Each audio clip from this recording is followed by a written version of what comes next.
L-Ispettur Xarlo Ħasan xehet li mill-investigazzjoni li saret jirriżulta li l-ammont ta' kannabis li nsteraq mill-container tal-AFM f'Ħalsafi kien jammonta l-132 kilo u mhux 226 kilo.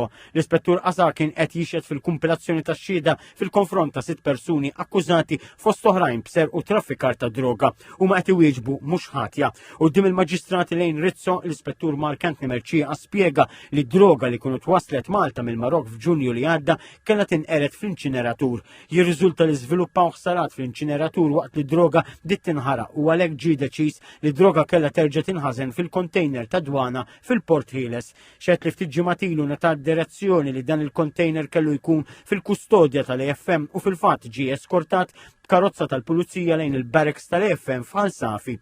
L-Ispettur Merċieqa kompla jgħid li wara li ġiet irrapportata s-serqa u skattat l-investigazzjoni, il-Pulizija nsabu toqba fil-fens tal-ħadid fil-barracks ta' Ħalsafi diversi loqom ta' sigaretti u żewġ torċijiet. Fuq dawn it-torċijiet instabet id-DNA ta' Yusef Essesi u Carlos Paċ. Mill-filmati li ġew elevati mill-post deru fost oħrajn, żewġ persuni jiftħu s-siġil tal-container, joħorġu droga, jpoġġuha f'basktijiet tax-xiri u jeħduha fil-karozza. Dawn il-movimenti deru jsiru mill-istess persuni darbiet. Ġew elevati wkoll filmati mit-toroq li minn Ħalsafi jagħtu għal Ħażebbuġ fejn hemm il-garaxx ta' Xona Tard li fih allegatament kienet qed tinżamm id-droga.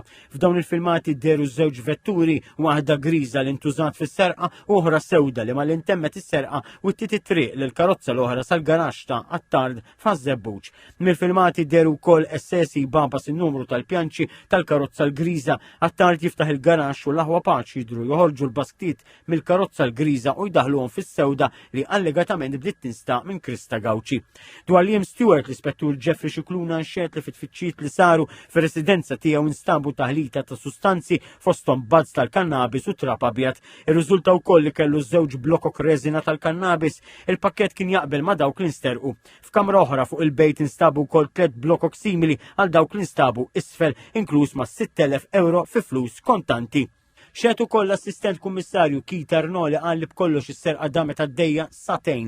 Mill-kwarta ta' filgħodu sa' satejn u kwart, xehet kif fil-garaxx fejn uħud mill-akkużati deru jitfgħu il-bastijiet instabu 16 il-blokka, 11 il-blokka u 8 blokok ta' kannabis separati. L-ewwel persuna arrestata kien Xona Tard, miegħu ġiet arrestata ommu minħabba li l-garaxx fejn instabet il-kannabis kien fisima. Ġew arrestati wkoll oħtu l-arus tagħha. Dwar Essesi l-assistent kummissarju Arno qal li fuq ma nstabiġ droga iżda l-akkużat stqar mal-pulizija li tefa' droga falqa faċċata tal-Knisja Parrokjali ta' San Ġwan. Hemmhekk fil-fatt f'basket instabu 10 blokok oħra tal-kannabis. Fit-tmiem is-seduta l-qorti laqgħet it-talba tal-prosekuzzjoni għall-ifriżar tal-assi ta' waħda mill-akkużati, Krista Gawċi.